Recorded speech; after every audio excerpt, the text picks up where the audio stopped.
Add Astra. Thank you for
Which is more valuable, unlimited aura or unlimited time?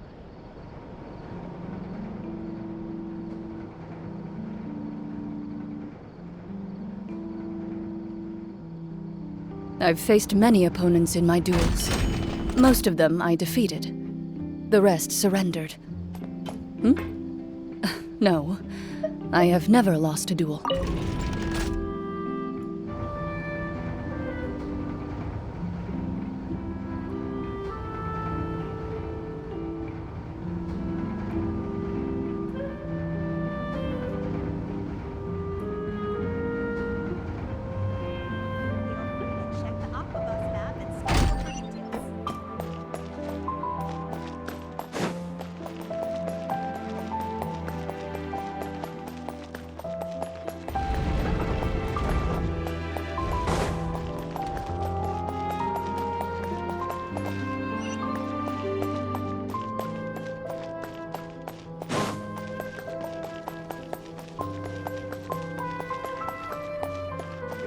Skilled at something doesn't make it hot.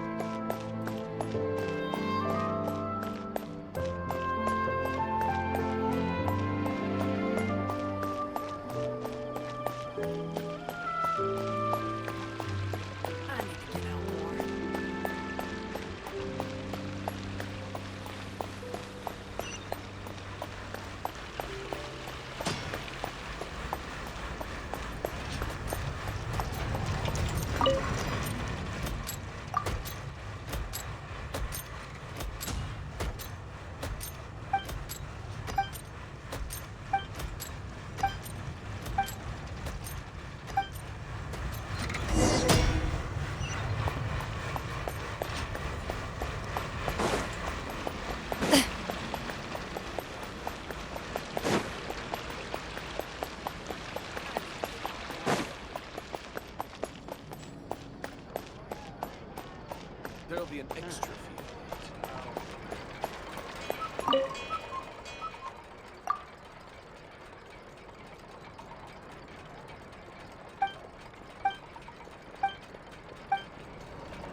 Hunt them down.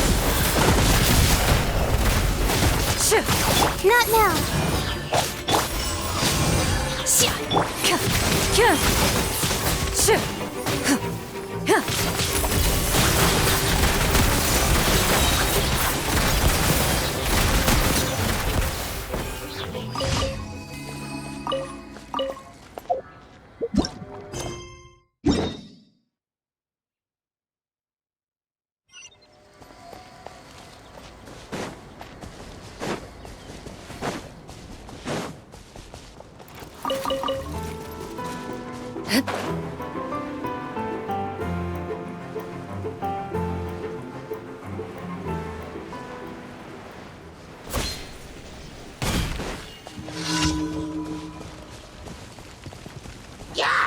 Time to testify.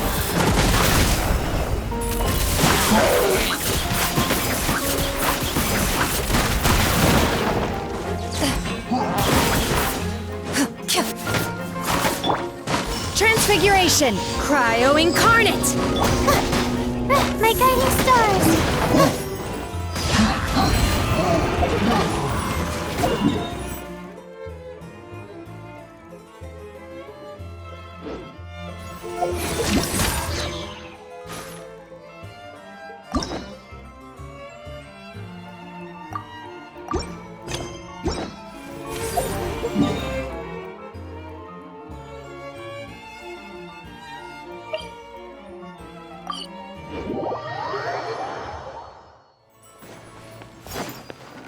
Add astro.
a muscle. I might be short, but I pack a mean punch. Captain, you're just in time. While I was lying in wait, I spotted this crook snooping around, trying to find a way in. So I detained him. Oh, his face. Are you... Potton? So this is where you were heading, huh? What?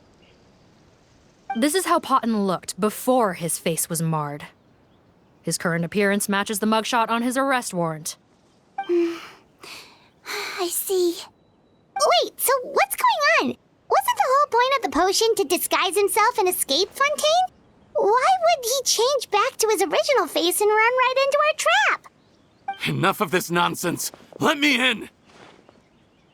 You better pipe down. There's an old lady in there who's very sick. No way are we letting a crook like you inside. To heck with it. Listen to me.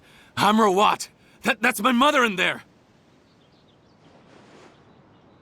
He's gotta be lying, right?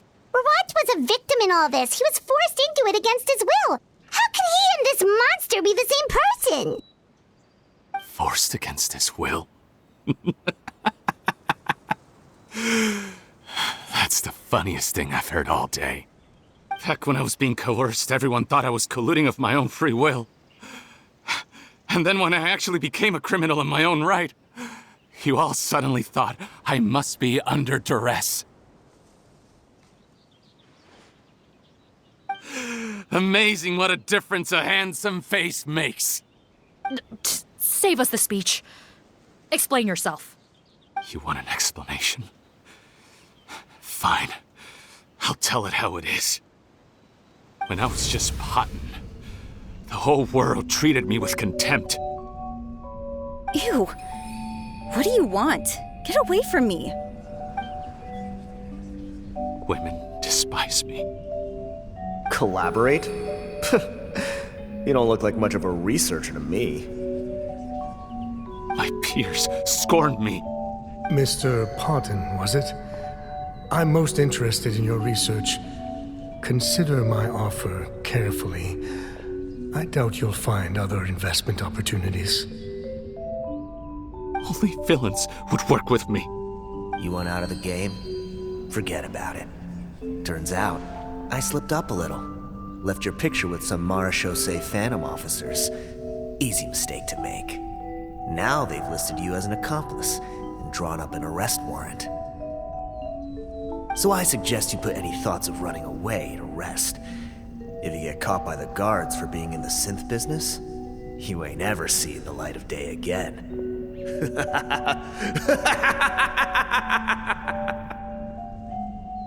There was no way out for me. Until I could stop being Potton. Mr. Rawat, I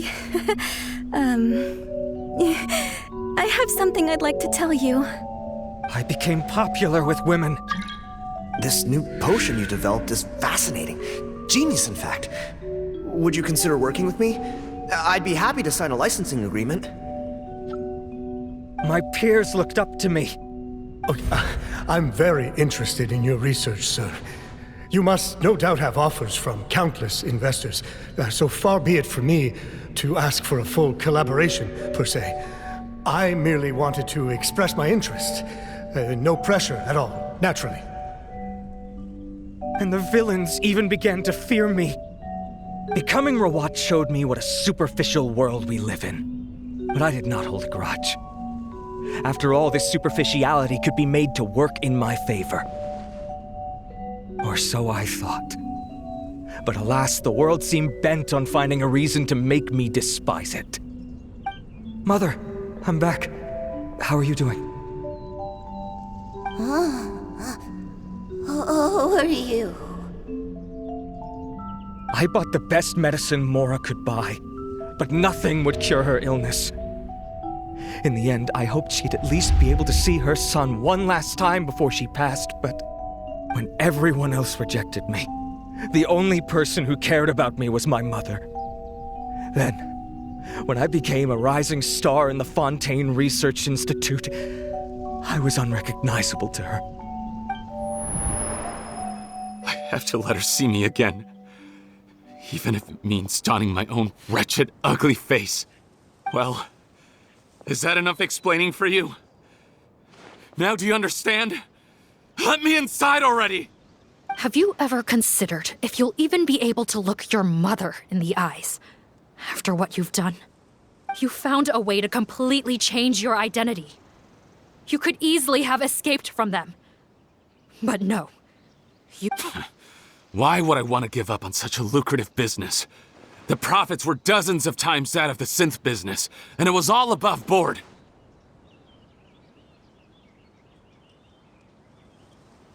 So you kept being a villain just for the money? Villain? By what standard? Is doing evil deeds really what makes someone a villain in your eyes? Or does it all come down to the way they look? None of you saw a villain when I was wearing my other face, did you? You have no right to judge me! You're all just fake people living in a hypocritical world! I regret nothing! My mother would understand! You're a villain to the core! But especially that tongue! Honestly, I don't see a villain when I look at your current face either. Don't humor me. You don't seem surprised by my confession in the least. How long have you known the truth? I didn't know anything for sure until you chose to take that potion bottle and spare our lives. But if you're asking when I started suspecting you, it was the first time you came to see me at the infirmary. I had to confirm my suspicions. That's why I chose to join this investigation. Are you kidding me? A young, promising researcher and a wretched criminal? What on earth gave you the idea that they could be one and the same person? Well, there were no visual clues. This potion's face-changing effects are very powerful. Even as a Melazine, I couldn't see through the disguise. But I believe I understand humanity a little better than most of my kind.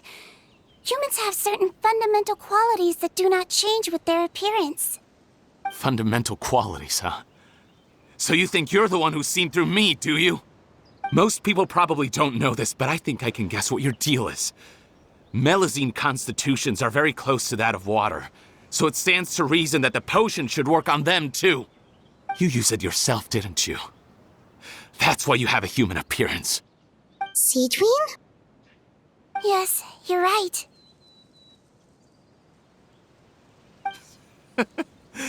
I'll bet it was back in the days when Melazines were discriminated against because of their appearance.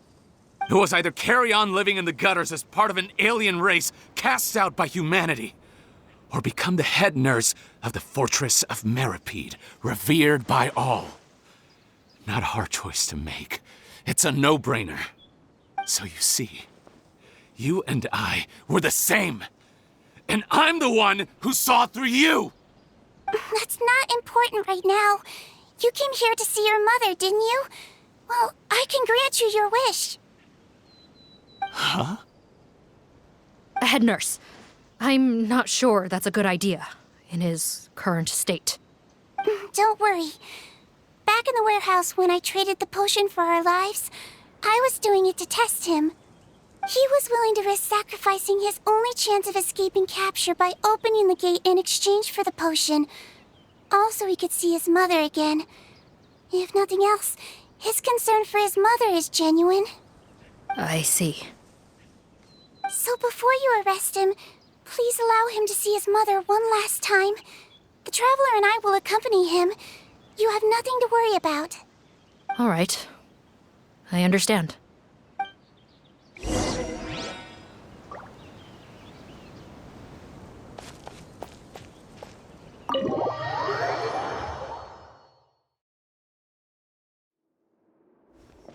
Mom?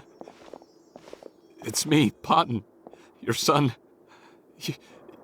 You recognize me now, don't you? Mom, what's wrong? I'm sorry, but I have some bad news. I examined your mother last time we were here, and it appears that due to her prolonged fever, she's lost her eyesight. What? Your appearance no longer has any bearing on her ability to recognize you.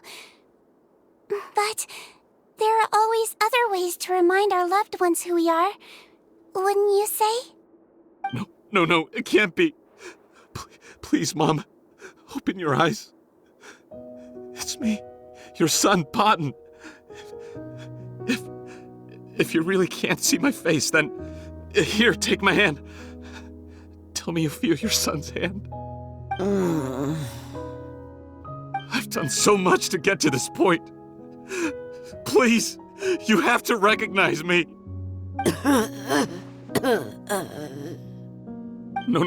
No. The temperature of his palm must have changed. I'm sorry. It seems I couldn't bring him back to you after all.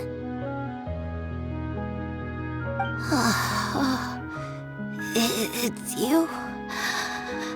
Thank you. Oh, of course. Mom, why will you answer her and not me? Why? No more questions, Patton. She's gone. Mom?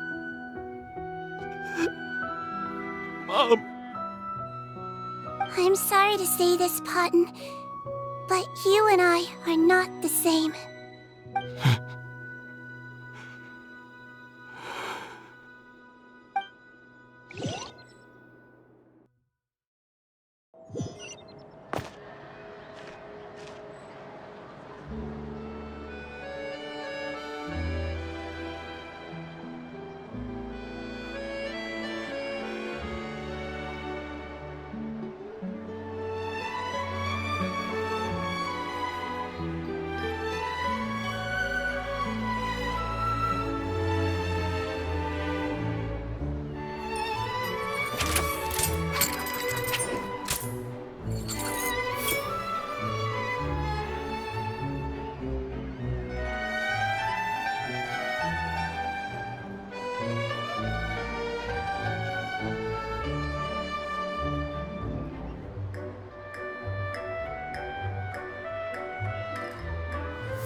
A duel is a battle of wills, and the sword an extension of the duelist's spirit.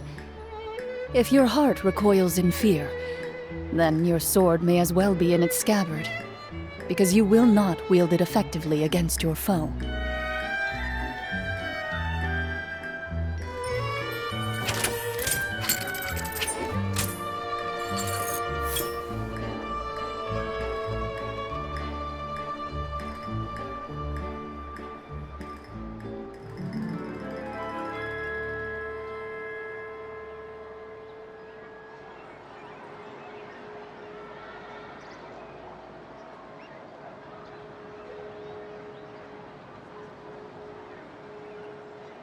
I've faced many opponents in my duels. Most of them I defeated. The wait is over, everyone! The sale of our new skincare product, Romaritime Essence, will now begin. Another skincare promotion! And it's selling as fast as last time. Wonder what people would think if they knew what was in the last batch. Oh, Seedween's here too! Hey, Seedween! Oh, Traveler Paimon, hello! Oh, I hope you two got a good rest yesterday after all your hard work. Of course! Nurse's orders, right? Anyway, are you here to take notes for your next article? Actually, I'm mostly here to help Officer Morgan wrap up yesterday's case. Ah, that reminds Paimon. That stuff sold like crazy, didn't it? Is it gonna cause huge problems? Nope, there's nothing to worry about. Unless modified, Butterfly Dew is an excellent skincare product that's completely safe to use. Besides, officers have already retrieved all Butterfly Dew purchased on the market. Now it's just a matter of disposal. After consulting Monsieur Nervulette, I came up with a way to neutralize any harmful effects, so it'll evaporate naturally without polluting water or soil. Wow, it's Siegewing to the rescue again! Thank you for serving as our consultant, head nurse. All the butterfly dew we recovered has been disposed of, according to your instructions. Great! Good job, everyone! Also, you mentioned you wanted a copy of Rawat's interrogation records. Well, technically, Potten's records. Anyway, I have them with me. Here. After he saw his mother for the last time, it was like all his mental defenses came crashing down. He put up no resistance during the interrogation and answered all our questions. We learned a lot. Apparently, the formula was something he discovered by chance while helping the criminal gang produce synth. Later, he came up with the idea to dilute it and use the resulting substance as a skincare product. Their supplier was Vache, but you could also argue that they were the ones doing him a favor. His operation helped Vache's gang dispose of an enormous amount of evidence. It made for a seamless collaboration. One man's trash was another man's treasure, and there were no loose ends. It's no wonder we never noticed what Potten's gang was up to. Vache again, huh? Is there still no end to the harm he caused? Make no mistake, the crimes of Vache and his accomplices will come to an end.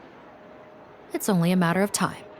Since the flood cut off their supply of primordial seawater, they've been forced to resort to riskier methods, like using their private reserve to attack people on the street. Naturally, those attempts all ended in failure. After receiving numerous reports, we were able to zero in on the gang and eventually round them up. That sounds more like it. Based on what he told us in his confession, we pretty much had him backed into a corner, even though he made a point of distancing himself from the gang while disguised as Rawat. He tried to throw us off his tail by reporting his accomplices, giving him enough time to transform back into Potten and see his mother one last time. But there was one thing he hadn't anticipated.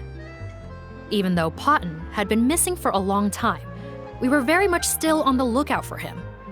So the moment he appeared in public after changing back to his original appearance, we caught him.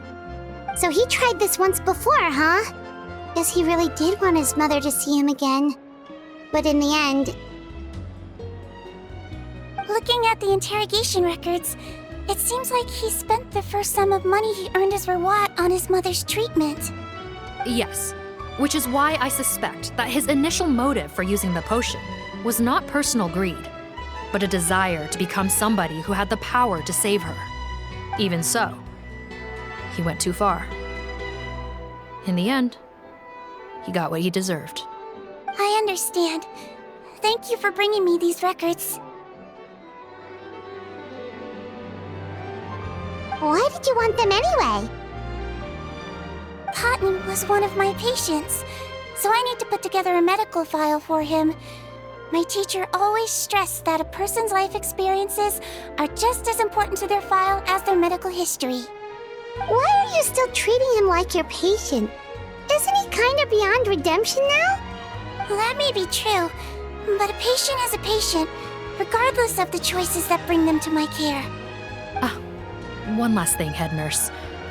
Please keep everything you know about this potion a secret. It would be for the best if most of Fontaine knows nothing of its existence. I know my fellow officers and I will be able to sleep easier if that's the case. Of course, not to worry. Thank you for understanding. I'll take my leave then. So, Siegeween, did you really use that potion yourself? Why do you sound so surprised, Paimon? I told you all about it. It was quite a while ago now. You mean that story about the witch and the potion? So it was really, actually, genuinely a true story? Yes, it really actually genuinely was. But...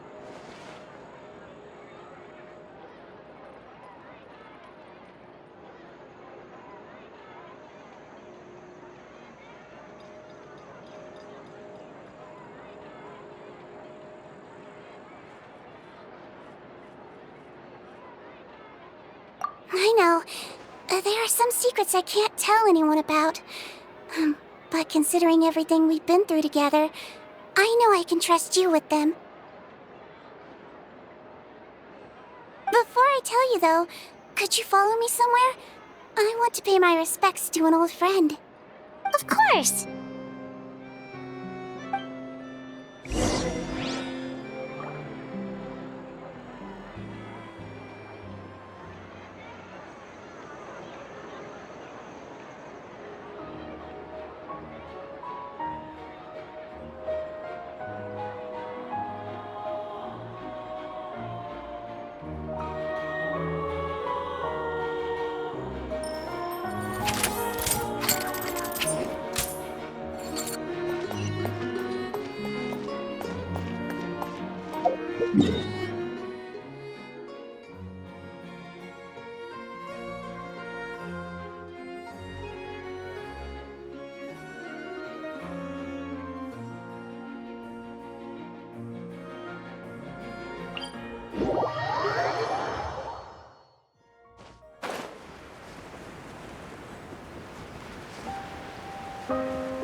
They're here too!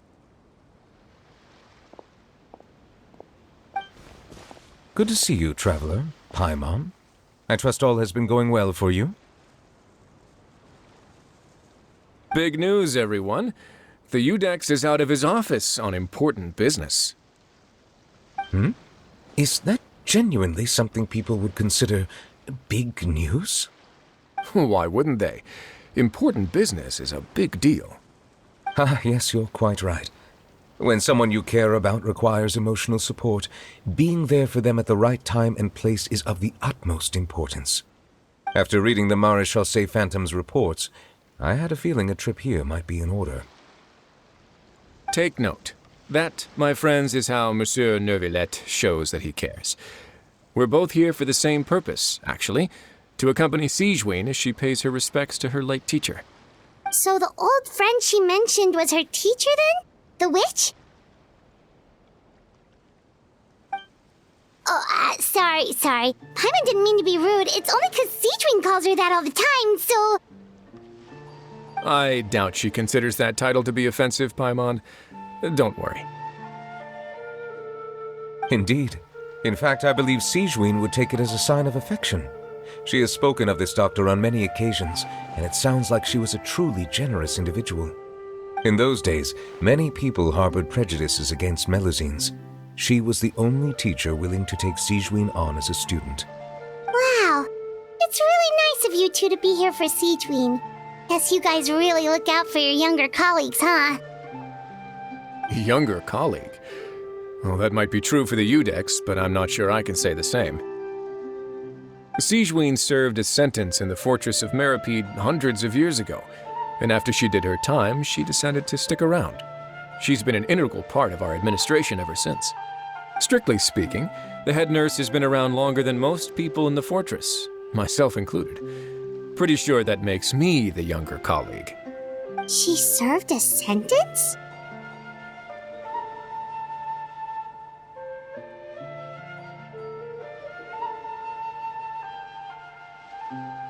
Yes, long before I became Udex, there was an ancient law in Fontaine that prohibited any attempt to transform another species into a human.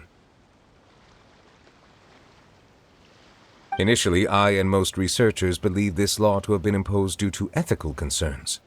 But now, it seems more likely that the law was nothing more than an insurance policy, a way for Egeria to ensure that her people would remain insulated from the truth, thus enabling them to lead more straightforward, happier lives. Ignorance is bliss, as they say. Sigewinne had her reasons for choosing to obtain a human form, but the act was nonetheless in clear violation of the law. Could you tell us a little bit more about what happened back then?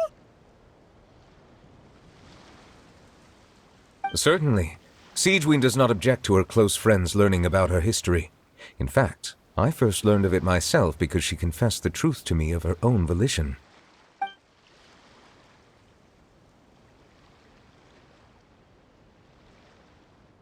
Even with their daughter so ill, they kicked you out? Stubborn as always. And prejudice isn't a disease I can cure either.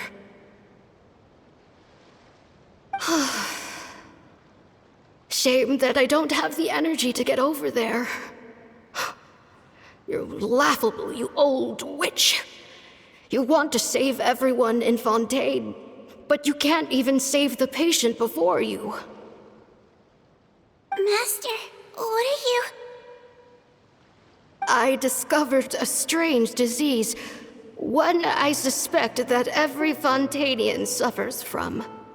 But without witnesses or proof, no one will believe me. I had no choice but to experiment on myself to find a cure, but I hit a wall. And as you can see, it took a wretched toll on me.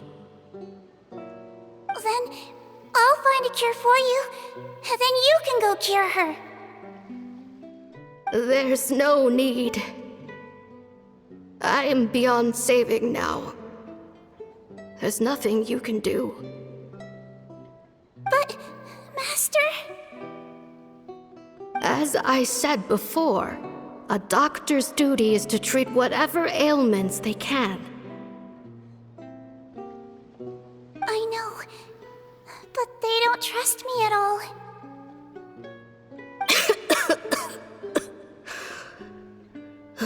That girl. She's your first ever patient, isn't she? Tell me, what cost are you willing to bear to see her cured? I'll do whatever it takes. Even if it means breaking the law and being punished for it? As long as I don't hurt anyone. Yes.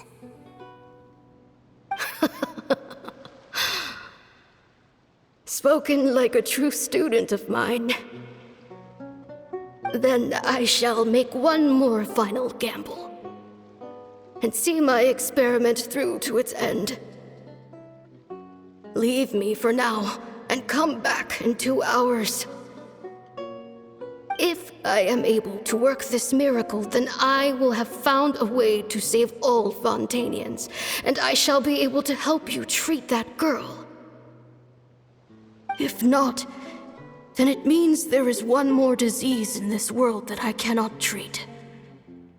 In that case, do not come looking for me.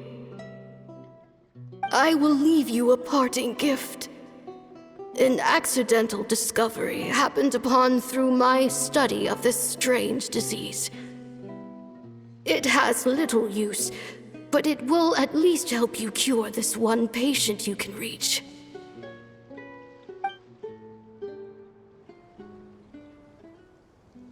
When Sigewinne returned, the miracle had not occurred.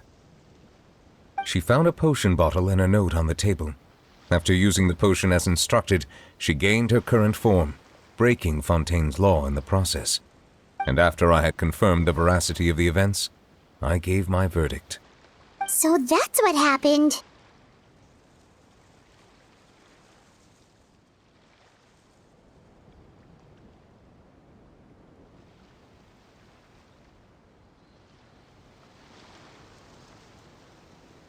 I fear Sigewinne only understood the full story after the truth about the dissolution of Fontainians was uncovered. When I reflected on all this with that knowledge in hand, I felt a deep sense of regret. As I use the law to uphold justice, there are times when I cannot help but acknowledge its ruthlessness. After the final details of the events surrounding Sigewinne's transformation came to light, I checked several sources and, thankfully, the legal code does not require Sigewinne to shoulder any additional punishment. Wonder how she feels about all this. Since she invited you here, I imagine she intends to speak of these matters with you, no?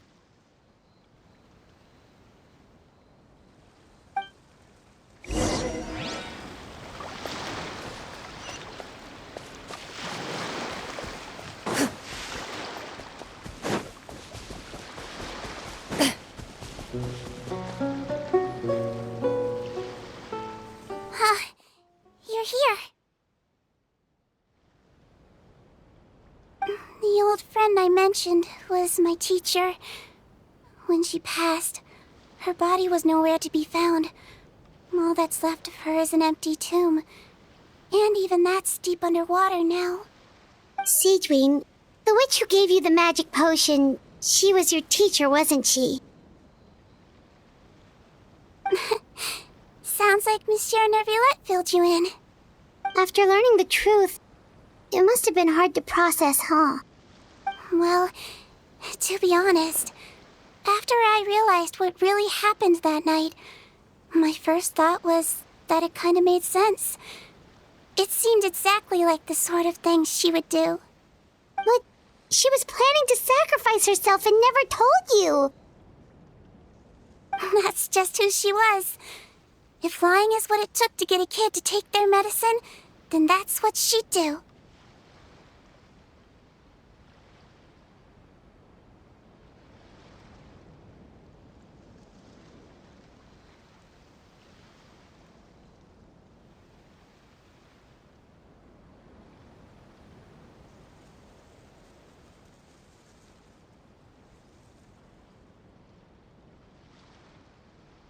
All right, but why did you turn yourself in? I broke the law, simple as that. My teacher made her choice, and I made mine. True. It's just the way Potton framed it when he was asking you all those questions, it made Paimon really mad. You're not like him at all, and everything Neuvillette said confirms that. And yet, you were still convicted and thrown in prison. It just feels so unfair. Unfair? I happen to think just the opposite. If I hadn't served that time, I'm not sure I would have been able to stay strong when he was questioning me. What makes you say that? I knew you'd be curious. Let me tell you a story.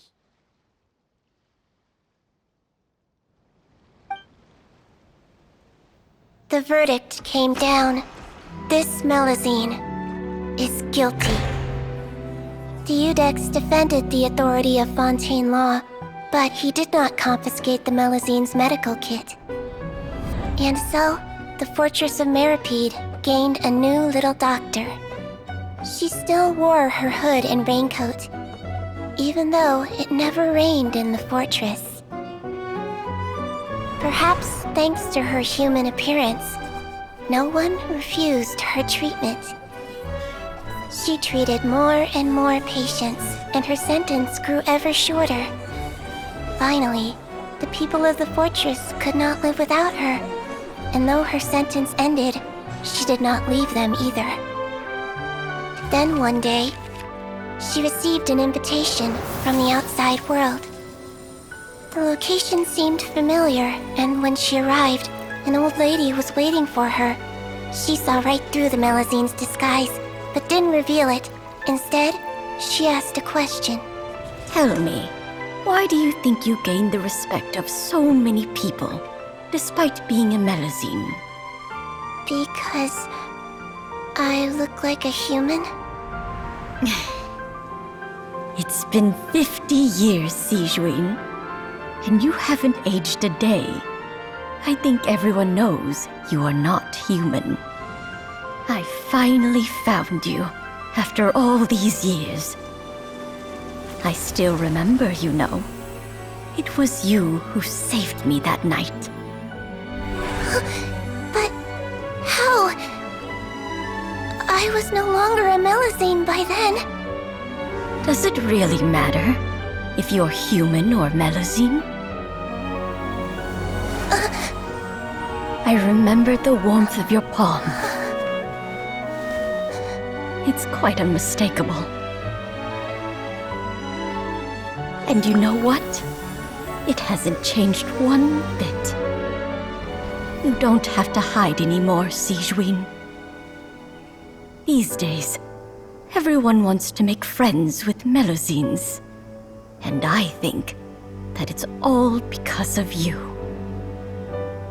I'm sorry I couldn't say this until now, but thank you, Dr. Melazine. Now that's an ending Paimon can get behind. After hearing everything Paten said, I wanted to tell him that it didn't matter who he looked like on the outside.